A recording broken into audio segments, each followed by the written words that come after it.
Good morning children. I am your social science teacher. Today I will be doing the chapter Constitutional Design, that is from our Democratic Political Science textbook, chapter number 2. And I had discussed this in my live class also day before yesterday children. So here when I say constitutional design, you may be thinking, why do we need a constitution? Am I right? And then you will be thinking, how are constitutions drawn up? Who designs them and in what way? I have discussed all this already. Once again, I will recall the lesson children. And what are the values that shape the constitutions in democratic states? See, why do we need a democracy? Then you may be thinking, who designs the democracy, and then who designs them and in what way?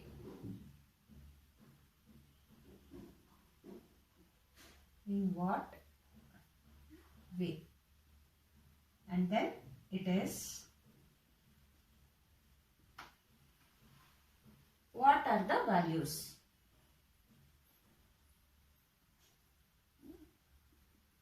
So what are the values children here? So when we ask so many questions, we need the answer for all this. See, the first one is, why do we need a constitution? Who designs? In what way it is being designed? And what are the values that shape the constitutions in democratic states? So these are the main three questions it arises in our mind children. So once a constitution is accepted, you may be having doubts that can we make changes later? You may be thinking. So as required by changing the conditions, these are some of the basic questions asked in this chapter children. And to obtain a clear and crisp overview of all the concepts from this chapter, let us all study today children. So this is about the chapter Democratic Constitution. So when I say Democratic Constitution,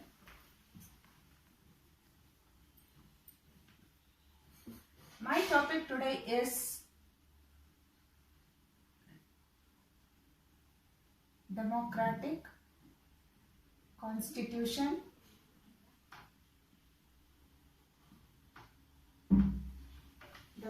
Constitution in South Africa. It is in South Africa children.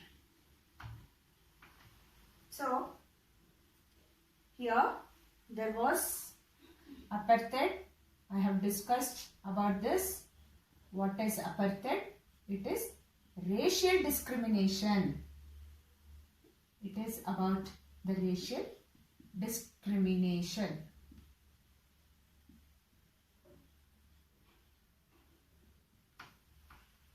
Okay children, and then see here, apartheid is a system of racial discrimination unique to South Africa, not in India, okay, imposed by the white Europeans. I have already told you, once again and again I am telling, I have told you, keep in mind, remind it. I am reminding you all once again.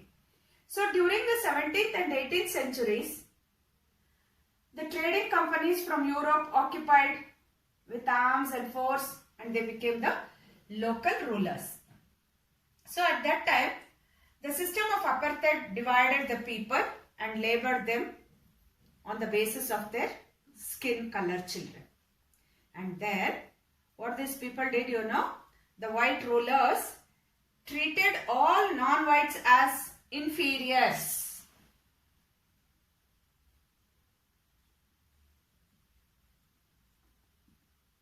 They treated them as inferiors, and then the non-whites did not have voting rights at all. They were forbidden from living in white areas. The blacks colored and Indians fought against the apartheid system from 1950. The Indians who lived in South Africa, ANC, that is the African National Congress, was the umbrella organization which led to the struggle against the policies of segregation children. And then here comes the great leader Nelson Mandela. He was one of the leaders amongst the 8 who were tried for treason by the white South African government. See, he was the 8th person to go to the prison. Treason means prison only, children. Okay, then they were sentenced to life imprisonment, and in 1964 for daring to oppose the apartheid regime in the country.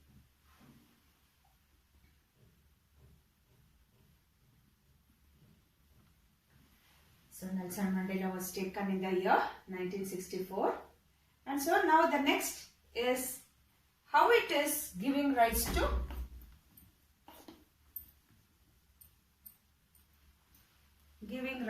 new constitution. Giving rise to new constitution.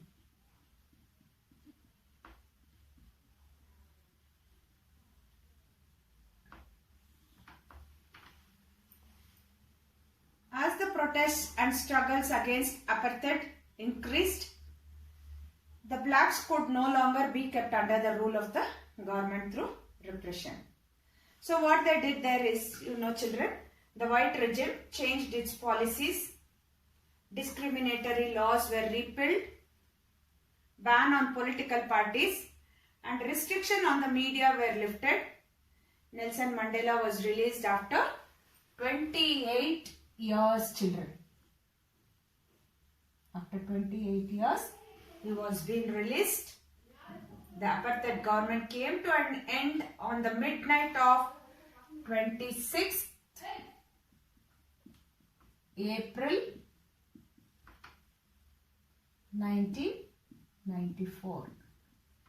See, he was sent to jail in the year, I have told you, for 28 years he was being sent, and then in the year 1964 he went and he came back on 26th April 1994, paving way for the formation of a multiracial government. Now he made that there will be a multiracial, both the blacks and the whites together will have a government, he said. So following that, what he did here, children, in South Africa, the party ruled through oppression and brutal killings, and the party that led the freedom struggle sat together to draw a common constitution. They sat together and they started writing the constitution for South Africa. Then the constitution gave to its citizens the most extensive rights available in any country. No other country has got these many good rights. So this country has got. Together they decided that in the search for a solution, the problems, nobody should be excluded. Nobody should be excluded in the country. There is no rule that only the whites or only the blacks. All should be there in the country, and everybody will be given equal rights in the country. So after this, children, now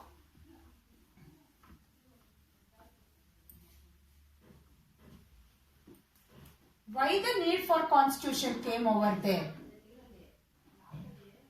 Why the need for constitution?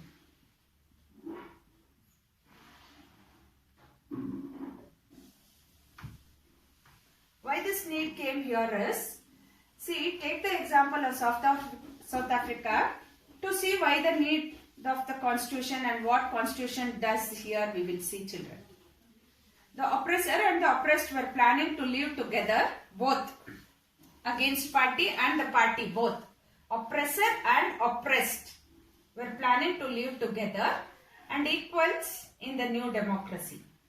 Each section wanted to safeguard their interest and wanted substantial social and economic rights. Both of them wanted this. Though negotiations was going on, you know what is the meaning of negotiations? Talking about when we buy a property, we will be talking about the price. We will be negotiating with them. If I say my property is 50 lakhs, somebody who is buying it will be negotiating with me for 35 lakhs or for 40 lakhs. Talking. So like this, negotiations was going on here. Both parties came to a compromise. They compromised that the whites agreed to the principles of majority rule and that of one person will have one vote, children. So, finally, they decided that one person, one vote in South Africa. Earlier, it was not that. It was only the whites were allowed to vote, children. And then, now, they also agreed to accept some basic rights for the poor and the workers. So now they accepted, yes, we will give some work for the poor people also. And the blacks agreed that the majority rule would not be absolute and the majority would not take away the property of the white minority. So how was this compromise to be implemented? We will see now, children. The only way to build and maintain trust in such a situation was to write down some rules of the game that everyone would abide by these supreme rules. Okay, children? And then that no government would be able to ignore or called a constitution. Now finally they decided that each person will have one vote. One person, one vote. They started making it in their country. So now, every country has a diverse groups of people, children. India is a diversified country we call because many religions are there in our country. So, many other countries also are having diverse group of people. So, all over the people, children, have differences of opinion and interests. See, in a home itself, there will be so many opinions and there will be so many decisions and there will be something different in each one's mind. Like that, the whole world people have differences of opinion and interests. And here, the constitution is the supreme law that determines the relationship among people living in a territory called citizens. And also the relationship between the people and government and what constitutions do below. Okay, children, under this, there are four main important, very important points, children. See, first thing is, it generates a degree of trust and coordination. I'll write only the key word here so that you can keep this in your mind, children. Trust and coordination.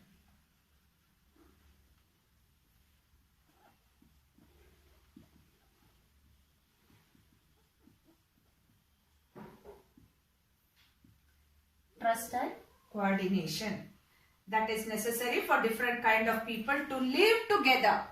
Understand? And the second one is, it specifies how the government will be constituted. How the government will be constituted.